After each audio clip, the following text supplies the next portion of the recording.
जी हाँ, महाकाल के भक्त देश दुनिया में भरे हुए हैं। महाकाल लोक के भव्य निर्माण के बाद इनके भक्तों की संख्या में भी दिन दूनी रात चौगुनी बढ़ोतरी हो रही है। भक्तों की भारी संख्या को देखते हुए सावन में महाकाल के गर्भगृह में भक्तों की एंट्री को रोक दिया गया है, जो अब भी लगातार जारी है। शनिवार को महाकाल मंदिर प्रबंधन की बैठक में इस पर फैसला नहीं हो सका। महाकाल मंदिर प्रबंधन का यह कहना है कि सभी भक्तों को गर्भगृह में एंट्री देना संभव नहीं है, इसीलिए गर्भगृह में सीमित संख्या में एंट्री देने पर विचार किया जा रहा है।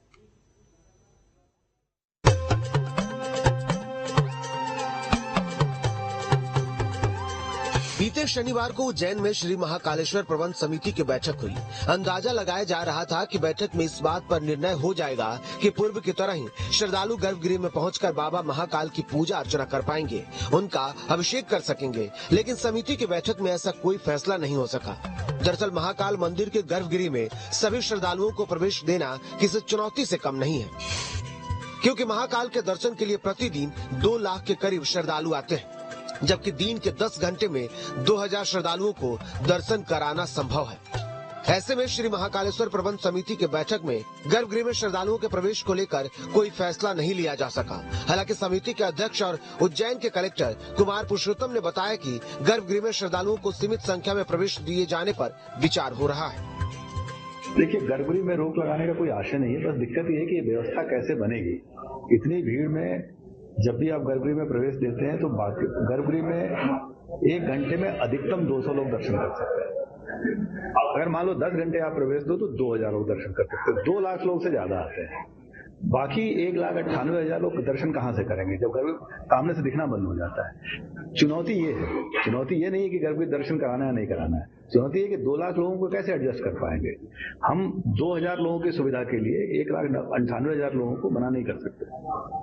तो या तो कुछ सीमित प्रवेश इसी पे विचार होगा, देखें क्या निर्णय होगा। बता दें कि श्री महाकालेश्वर मंदिर में इस साल सावन महीने के शुरू होते ही 4 जुलाई 2023 को गर्भगृह में श्रद्धालुओं का प्रवेश बंद कर दिया गया था। सिर्फ श्री महाकालेश्वर मंदिर के पुजारी और पुरोहित ही गर्भगृह में जाकर बाबा महाकाल की पूजा अर्चना करते हैं। इधर श्री महाकालेश्वर प्रबंध समिति पूर्व की व्यवस्था फिर से शुरू करने के लिए विचार तो कर रही है, लेकिन बाबा महाकाल के दर्शन के लिए जिस बड़ी तादाद में श्रद्धालु उज्जैन आ रहे हैं, उससे लगता है कि यह इतना आसान नहीं होगा। फिलहाल श्रद्धालु नंदी हॉल, गणेश और कार्तिक मंडपम से ही बाबा महाकाल के दर्शन कर रहे हैं। उज्जैन से प्रियांक के साथ टीम न्यूज स्टेट। जी हाँ, महाकाल लोक के निर्माण के बाद भगवान शिव को समर्पित उज्जैन के बाबा महाकाल की भव्यता अब और ज्यादा बढ़ गई है। लगभग 850 करोड़ रुपए से अधिक की लागत से विकसित हो रहे महाकाल कॉरिडोर के दूसरे चरण के उद्घाटन के बाद बाबा के भक्तों की धार्मिक यात्रा अब और आरामदायक हो गई है। यहां भक्तों की हर सुविधा का खास ख्याल रखा जा रहा है।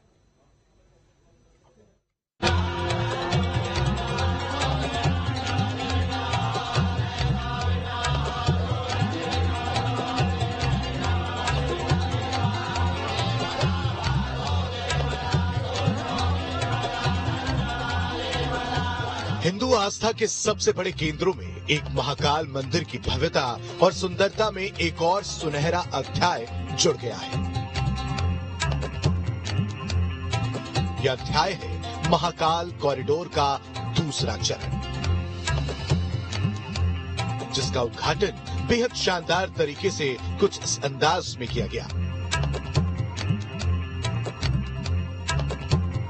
और लोक कलाकारों के सांस्कृतिक कार्यक्रमों को देख उद्घाटन कार्यक्रम में आए लोग मंत्रमुग्ध हो गए। महाकाल कॉरिडोर 2 के तहत नीलकंठ द्वार, नीलकंठ वन मार्ग, underground tunnel, hawkers zone, Rudra Sagar पर पैदल पुल, शिखर दर्शन, लेजर और वाटर स्क्रीन शो, 500 गाड़ियों की पार्किंग, वेटिंग हॉल, त्रिवेणी संग्रहालय का विस्तार, रेलवे स्टेशन से महाकाल मंदिर तक रोपवे, हाईटेक मशीनों से लैस मां अन्नपूर्णा कैंटीन का उद्घाटन दूसरे चरण में किया गया है, जिससे बाबा महाकाल मंदिर की भव्यता बढ़ गई है। साथ ही साथ दूर दूर से आने वाले भक्तों की धार्मिक यात्रा को आरामदायक दर्शन करने की कोशिश भी इस कॉरिडोर के जरिए की गई है। जो प्रथम चरण था वो अद्भुत, अलौकिक दिव्य, ऐसा कि शायद सबसे ज्यादा श्रद्धालु अब महाकाल महाराज की नगरी पधार रहे हैं। लेकिन कई काम और होने थे। द्वितीय चरण में वो काम भी अब तेजी से पूरे हो रहे हैं। लाखों लोग रोज आ रहे हैं। इसलिए भोजन की ठीक व्यवस्था के लिए ये विशाल अन्न क्षेत्र भी बना है और यहाँ 50-60 हजार लोग, जैसा मुझे बताया, रोज भोजन कर सकते हैं, प्रसाद पा सकते हैं और अलग अलग बाकी काम भी लोकार्पित होते चले जा रहे हैं। महाकालेश्वर मंदिर और महाकाल लोक के दर्शन करने के बाद रहस्यवादी और अद्भुत परिसर लोगों के दिलों में स्थायी जगह बना रहा है। मध्य प्रदेश के सबसे बड़े तीर्थ स्थलों में से एक उज्जैन के इस कॉरिडोर के बनने के बाद महाकाल मंदिर परिसर 10 गुना बड़ा हो गया है। पहले ये केवल 2 हेक्टेयर में फैला था, लेकिन अब ये 20 हेक्टेयर में फैल गया है। पहले चरण में महाकाल लोक को 316 करोड़ रुपए में विकसित किया गया है। अब दूसरे चरण में 505 करोड़ रुपए में से 242 करोड़ के विकास कार्य पूर्ण हो गए। आपको बता दें कि पहले चरण में महाकाल कॉरिडोर में धार्मिक मान्यताओं से जुड़ी करीब 200 मूर्तियां और भित्ति चित्र सजावट के रूप में सजाए गए हैं। कई भव्य और विशाल प्रतिमाओं से सुसज्जित इस कॉरिडोर में देश का पहला नाइट गार्डन भी बनाया गया। बलुआ पत्थरों से बने जटिल नक्काशीदार 108 अलंकृत स्तंभों की एक आलीशान स्तंभावली, फव्वारों और शिव पुराण की कहानियों को दर्शाने वाले 50 से अधिक चित्रों की एक श्रृंखला बनाई गई है। बाबा महाकाल के कॉरिडोर के विस्तार के बाद ये कहना सही साबित हो रहा है कि अपने राजा जी राज महाकाल की भक्ति में डूबी अवंती उन्हीं की छत्र छाया में अपने बेहतर भविष्य की गाथा भी लिखती जा रही है। Team news state.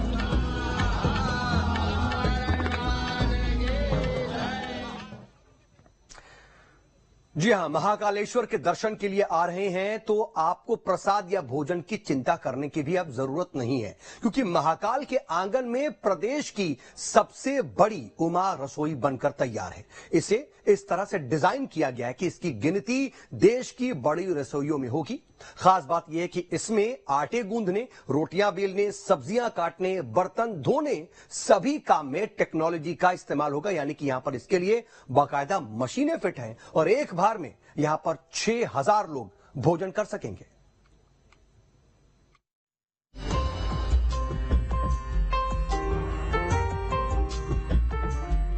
उज्जैन स्थित महाकाल मंदिर में हाईटेक अन्न क्षेत्र तैयार है अपने करोड़ों भक्तों के स्वागत के लिए।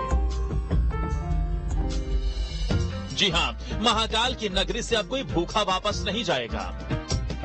महाकाल उसके भोजन की व्यवस्था करेंगे।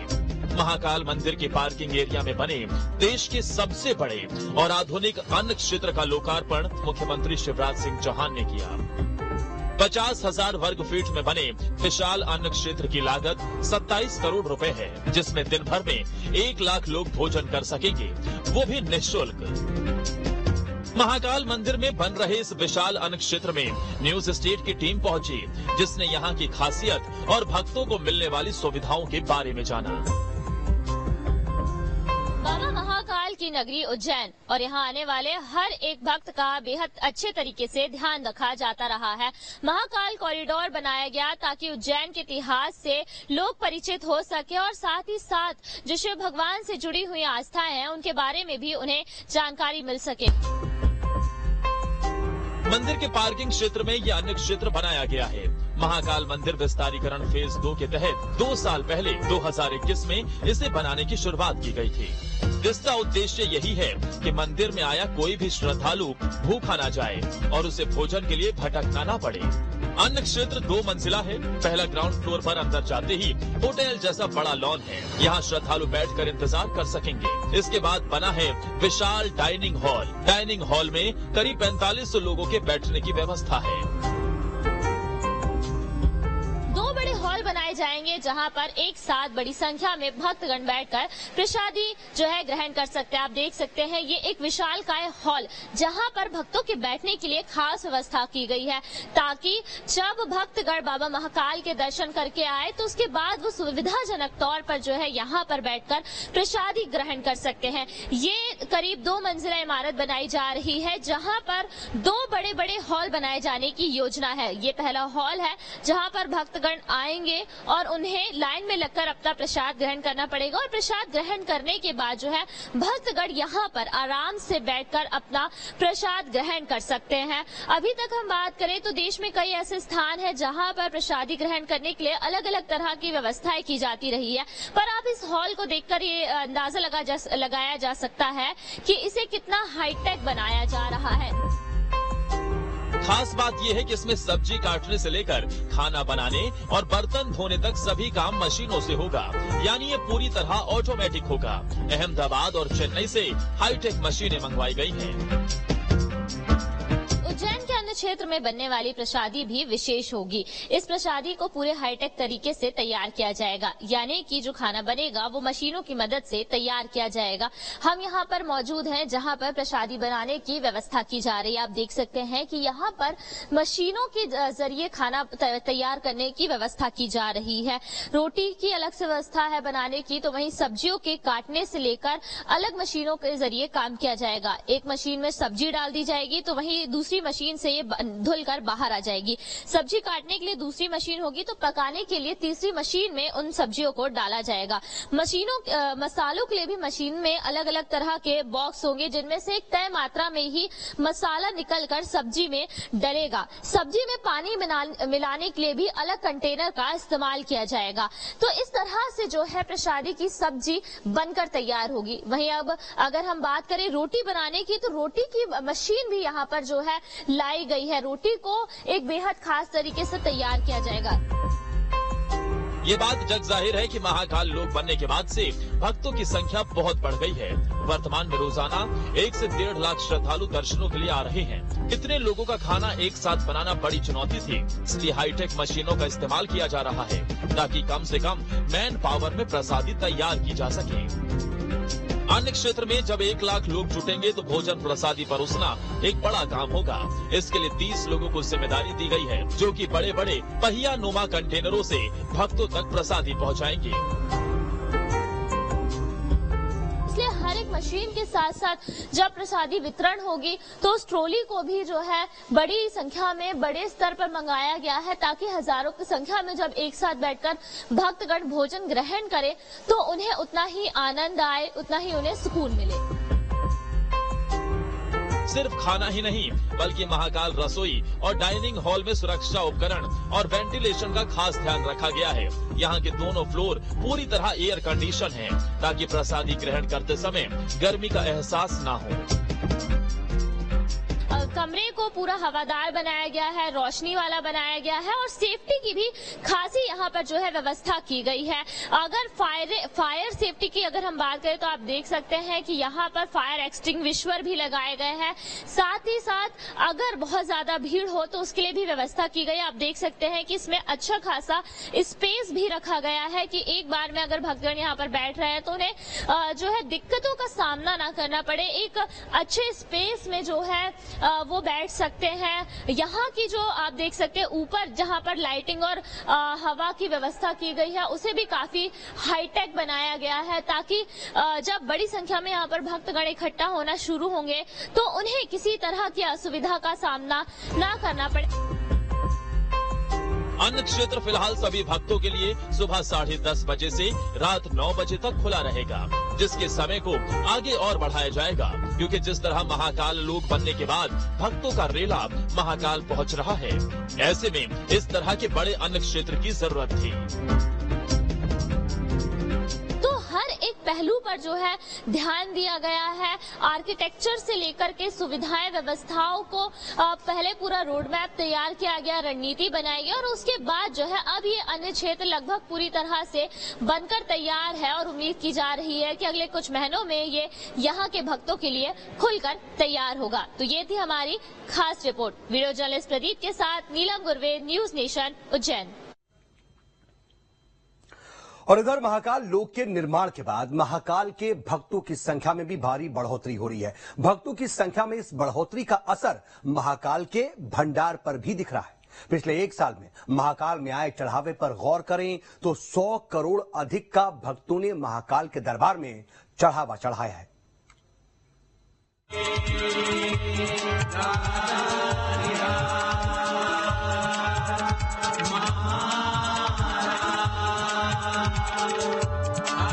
उज्जैन का विश्वव्यापी महाकालेश्वर धाम, जहां हर साल करोड़ों की तादाद में भक्त दर्शन करने आते हैं, अपनी मुराद पूरी करते हैं और भस्म आरती के साक्षी बनने आते हैं। हर साल मंदिर श्रद्धालुओं से भरा रहता है, जिसकी वजह से बाबा महाकाल का मंदिर आय के मामले में अरबपतियों के लिस्ट में शुमार हो गया है। महाकाल लोक बनने के बाद से मंदिर में आय में 2 गुना इजाफा हुआ है। यदि हम श्रावण मास की बात करें, इस बार चूंकि श्रावण मास बड़ा था, एक्सटेंडेड था, उसमें अधिक मास की था। यदि हम इस पूरे की बात करें 4 जुलाई से जो प्रारंभ हुआ था और लगभग हमारी जो अंतिम सवारी शाही सवारी थी वो 11 सितंबर तक थी। इस पूरे ड्यूरेशन में लगभग 2 करोड़ 30 लाख के आसपास श्रद्धालुओं ने बाबा महाकालेश्वर के दर्शन किए हैं। महाकाल लोक बनने के बाद आय में हुई वृद्धि, गर्भगृह दर्शन, भस्म आरती से हुई सबसे ज्यादा आय में लड्डू बिक्री समेत दान पेटी के दान शामिल। 1 जनवरी से 12 सितंबर 2023 तक की इनकम, मंदिर समिति को अब तक अरबों की हुई कमाई। 1 अरब 35 करोड़ 66 लाख 91 हजार की आय हुई। करीब 3 करोड़ 50 लाख से ज्यादा भक्तों ने किए दर्शन। आय के साथ मंदिर समिति का खर्च भी 3 गुना बढ़ा। महाकाल लोक से पहले 2.5 करोड़ प्रतिमाह होते थे खर्च, लेकिन अब देख रेख में प्रतिमाह करीब 8 करोड़ खर्च हो रहे हैं। मंदिर की आय जहां बढ़ी है तो वहीं खर्च भी 2 गुना हुआ है। महाकालेश्वर में कहां कितना खर्च होता है, ग्राफिक्स के जरिए देखिए। विस्तारीकरण के बाद मंदिर का क्षेत्रफल 47 हेक्टेयर, मंदिर समिति के करीब 306 कर्मचारियों की सैलरी, मंदिर की सुरक्षा, साफ सफाई, कई निर्माण कार्य, मंदिर का रखरखाव, पर्व मंदिर की व्यवस्था, धर्मशाला, अन्न क्षेत्र, महाकालेश्वर वैदिक शोध संस्था, गौशाला, सांस्कृतिक कार्यक्रम पर सबसे ज्यादा खर्च होता है। पूरे हाईटेक कंट्रोल रूम में लगभग हमारे 700 कैमरे पूरे महाकाल मंदिर में, महाकाल महालोक में और आसपास लगे हुए हैं। इससे पूरा क्राउड मैनेजमेंट को मॉनिटर किया जाता है। साथ ही कई सारे पॉपअप्स भी इस पूरे स्मार्ट कंट्रोल रूम की तरफ से आते हैं कि किस जगह पर डेंसिटी ज्यादा है, कहाँ पर क्राउड मूवमेंट ज्यादा है, किस प्रकार से हम पर मिनट की स्पीड कहाँ पर हमें ज्यादा करने की आवश्यकता है, कहाँ का गेट हमें खोलने की आवश्यकता है। तो इस पूरे कंट्रोल रूम के माध्यम से लगभग 80 से 90 लोग हमारे वॉकी टॉकी से कनेक्टेड हैं। 11 अक्टूबर 2022 को पीएम मोदी ने अवंतिका नगरी में महाकाल लोक का लोकार्पण किया था, जिसके बाद से देश विदेश से भारी संख्या में श्रद्धालुओं का आना जारी है। भक्त यहां आकर दान के साथ साथ मंदिर समिति की ओर से चलने वाली सभी व्यवस्थाओं का भी लाभ उठा रहे हैं, जिससे मंदिर की आय में बढ़ोतरी हुई है। साल 2022-23 में आय के आंकड़े चौंकाने वाले। सितंबर 2022 से 31 अगस्त 2023 तक हुई अरबों की आय। करीब 12 महीने में 1 अरब 80 करोड़ की आय हुई। सावन भादो महीने में 25 करोड़ 10 लाख की आय हुई। लड्डू प्रसाद से करीब 15 करोड़ 35 लाख की कमाई। महाकाल भक्तों ने लड्डू प्रसाद खरीदने का रिकॉर्ड बनाया। 1 जनवरी से 12 सितंबर तक 38 करोड़ 56 लाख 34 हजार 888 रुपए के लड्डू बिके। 2021 सितंबर से अगस्त 2022 तक 81 करोड़ की आय हुई थी। यदि इसमें हम लड्डू प्रसादी की बात करें तो लगभग इसी ड्यूरेशन में मॉनेटरी टर्म्स में देखा है तो लगभग 25 करोड़ रुपए के लड्डू प्रसादी का लोगों ने उपयोग किया है। इतना महाकालेश्वर भवन समिति ने इतने लड्डू प्रसादी अपने श्रद्धालुओं के देते हैं। और यदि हम आय की बात करें तो लगभग 30 से 35 करोड़ रुपए विभिन्न स्रोतों से आय की प्राप्ति मंदिर को हुई। महाकालेश्वर में भक्तों की आमद और दान दक्षिणा के आंकड़े देखें तो साल 2020 से अब तक बढ़े हैं, जिससे मंदिर समिति की आय दिन दोगुनी रात चौगुनी बढ़ रही है। किस चीज से कितनी आय? दान से आय। सितंबर 2022 से सितंबर 2023 तक दान से 1,38,44,16,849। सितंबर 2021 से सितंबर 2022 तक 53,30,43,491 रुपए। सितंबर 2020 से 30 अगस्त 2021 तक 24,75,74,493 रुपए। लड्डू प्रसाद से प्राप्त आय सितंबर 2022 से सितंबर 2023 तक 51,28,97,793 रुपए। सितंबर 2021 से सितंबर 2022 तक 27,25,02,070 रुपए। सितंबर 2020 से 30 अगस्त 2021 तक 15,40,83,881 रुपए। धर्मशाला से प्राप्त आय सितंबर 2021 से सितंबर 2022 तक 45,25,445 रुपए। सितंबर 2020 से 30 अगस्त 2021 तक 28,91,291 रुपए। मंदिर में कुल दान सितंबर 2022 से सितंबर 2023 तक 1,80,73,14,642 रुपए। सितंबर 2021 से सितंबर 2022 तक 81,71,000 रुपए। इस साल महाकाल मंदिर में रिकॉर्ड तोड़ इनकम हुई है, जिसने सिंहस्थ कुंभ का भी रिकॉर्ड तोड़ दिया है। मंदिर प्रशासन का कहना है कि सावन महीना, नाग पंचमी समेत कई पर्वों पर लाखों भक्तों ने महाकाल के दर्शन किए। नागपंचमी के दिन ही लगभग 9 लाख श्रद्धालुओं ने दर्शन किए थे और जो पूरा श्रावण और अधिक मास का एवरेज है वो लगभग 3-3.5 लाख श्रद्धालु प्रति दिवस था। महाकालेश्वर की प्रसिद्धि और महाकाल लोक को लेकर मंदिर में भक्तों का आना बढ़ा है, जिससे महाकालेश्वर मंदिर ने अधिक आय वाले मंदिरों की श्रेणी में अपनी जगह बना ली है, जो उज्जैन नगरी के लिए गौरव की बात है। उज्जैन से प्रियंक के साथ टीम न्यूज स्टेट। तो महाकाल का जो भव्य महालोक बना, उसके बनने के बाद भक्तों की संख्या में और यहां पर आने वाले लोगों की संख्या में जबरदस्त इजाफा हुआ है। एक बहुत छोटा सा ब्रेक, बने रहिए न्यूज स्टेट के साथ।